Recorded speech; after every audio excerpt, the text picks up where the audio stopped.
Hello everyone! Yan, nandito ako ngayon sa Mayon Planetarium sa Tabaco City.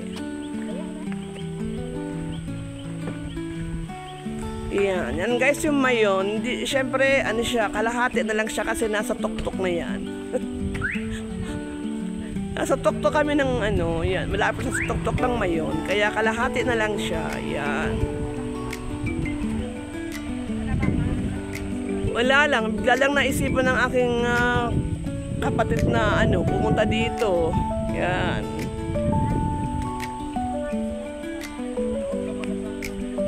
Yan, ang ginawa dito. Kasi yun nga, sabi ko nga nasa ano, malapit sa ano na Mayon, tuktok.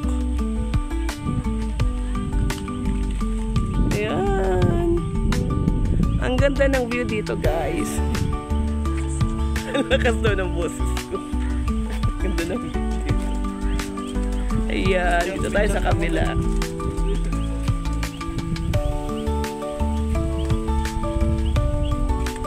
Tignan mo yung ano sa baba, yung mga ano yan, fog. Ayan.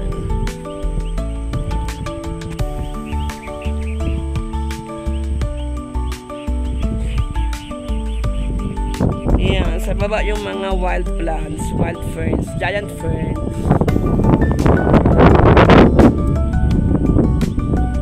Ay, ginaw.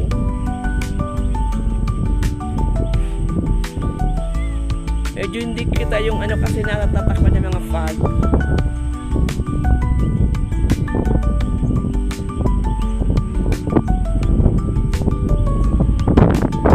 Ayan, dito ulit tayo.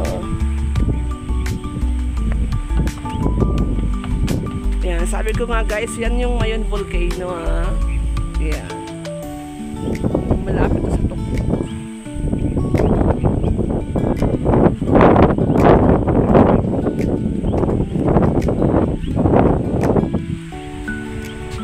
Yan. Located to sa Tabaco City.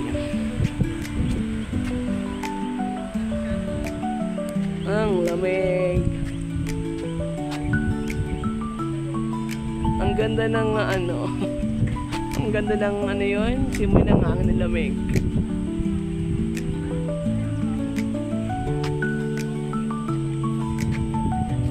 Ayan, ito tayo sa bandang dito.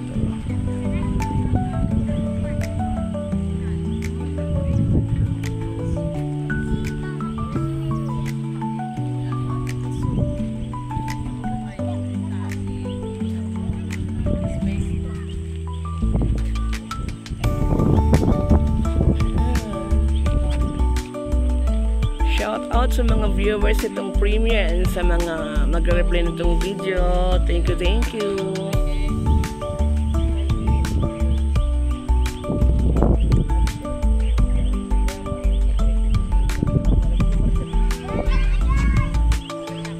Yan, sa mga late tuners, yan guys yung Mayon volcano. Halos tuktok mo ng Mayon volcano.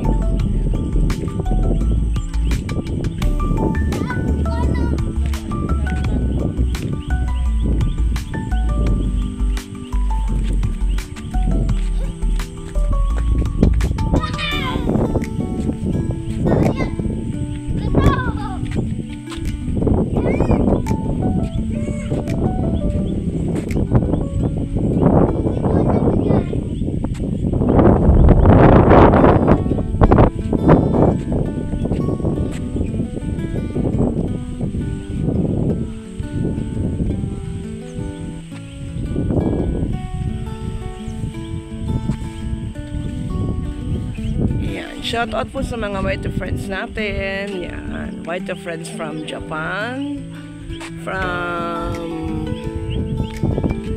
Indonesia, white friends from USA, from Germany, from Middle East, from UK, and of course our white friends from the Philippines.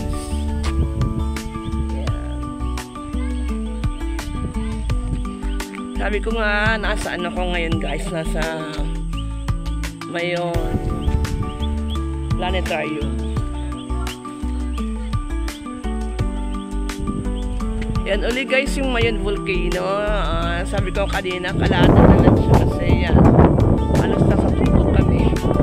Nasa tuktok ng Mayon. Yan pala siya pag medyo closer loop. Kasi pag ano diba, ano siya blue.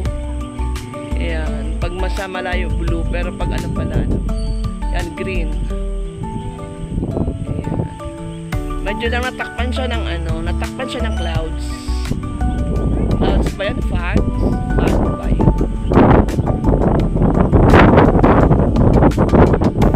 Ang lamig.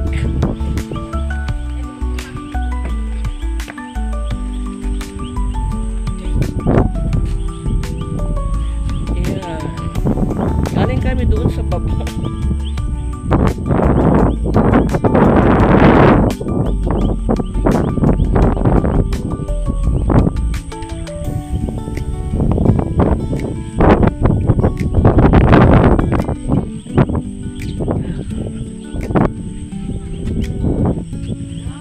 Hello, Ethan! Say hi! Ayun yung aking anak saka yung aking pamangkin. Ethan boy!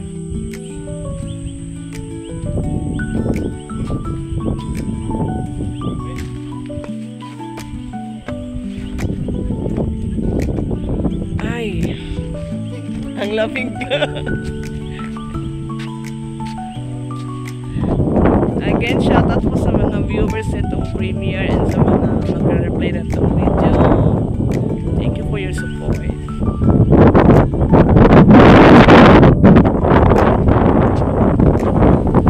Just a brief history of this place, guys. This is an American-built rest house that housed seismic instruments for monitoring Mount Mayon's volcanic activity. This was a strategic location because scientific studies had shown it was likely to be outside the path of lava flows. So, ito ay tinayo para paglagyan ng mga instruments na ginagamit sa pag-study about the volcano. And itong location na to ay safe naman kasi malayo to sa dinadaluyan ng lava flow. Kaway-kaway naman dyan. Nagkaway naman talaga siya. Ang aking poging anak.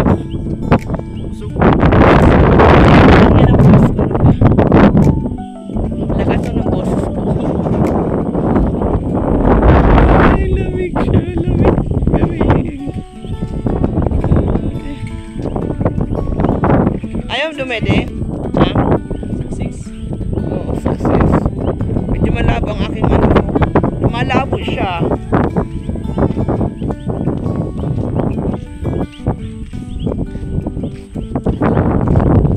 Walang signal dito eh.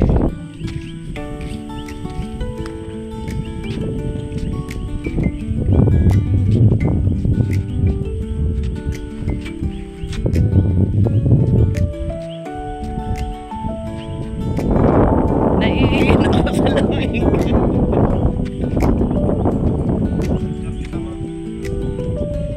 Wait lang.